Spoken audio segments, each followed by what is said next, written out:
d'abord préciser, c'est très important, c'est que l'Arabie Saoudite, l'Iran, la Corée du Sud, l'Australie, etc.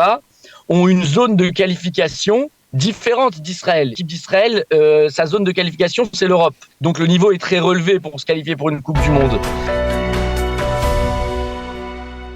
Nous sommes en ligne avec Aaron Gottverstein. Bonjour Boker Tov, Aaron. Boker Tov, Daniel. Merci Comment d'être avec nous ce matin. Je rappelle que vous êtes entraîneur et directeur de l'équipe des Lions d'Israël, des Lions de Jérusalem. Et oui, avec vous, nous voulions essayer de faire un point sur le mondial qui a débuté il y a une semaine maintenant. On va faire un premier point, pas véritablement parler de l'aspect politique et idéologique, parce que on le voit dans les journaux israéliens, de plus en plus de témoins et de supporters israéliens qui sont sur place, se plaignent du comportement des supporters arabes et des Qataris en particulier envers eux, qui sont particulièrement hostiles, on va dire. Mais on va parler un peu de foot avec vous, plus particulièrement. Alors d'abord, la France, elle, s'est qualifiée haut la main, la première équipe à s'être qualifiée. Qu'est-ce que, après 2 matchs, quelle impression vous font les Bleus ce matin?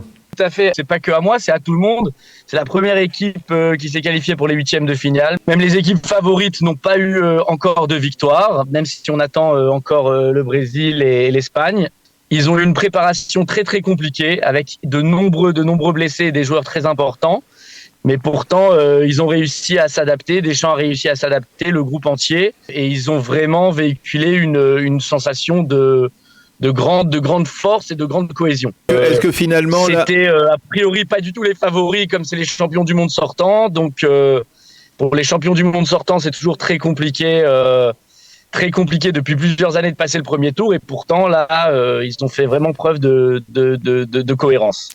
Alors, finalement, est-ce que vous n'avez pas l'impression que l'absence de Benzema favorise la France, au contraire, au lieu de l'handicaper? C'est la remarque que tout le monde fait en ayant honte de la faire, alors que c'est le meilleur joueur du monde et le Ballon d'Or. Mais on a cette impression, tout à fait, Daniel.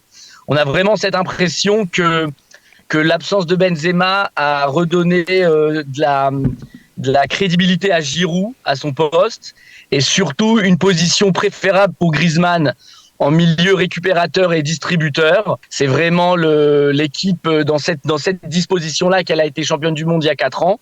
Donc on a cette impression. Et surtout lorsque Mbappé est à ce niveau-là, avec Griezmann, donc là ils ont une attaque qui fait peur. C'est surtout sur le domaine défensif et du milieu de terrain qui était plus difficile par contre.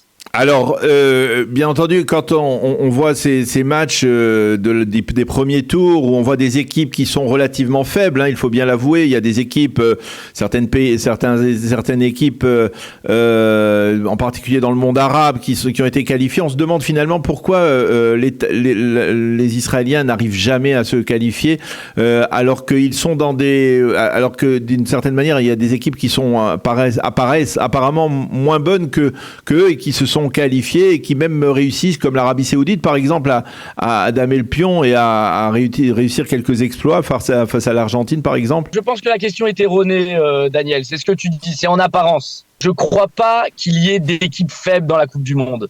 Tout d'abord, il faut préciser, c'est très important, c'est que l'Arabie Saoudite, l'Iran, la Corée du Sud, l'Australie, etc. ont une zone de qualification différente d'Israël. L'équipe d'Israël, sa zone de qualification, c'est l'Europe. Il joue avec l'Europe. Donc le niveau est très relevé pour se qualifier pour une Coupe du Monde.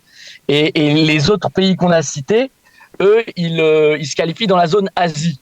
Donc le niveau est moins relevé. Mais comme tu as dit, je pense que c'est une apparence. Il n'y a pas d'équipe faible à la Coupe du Monde.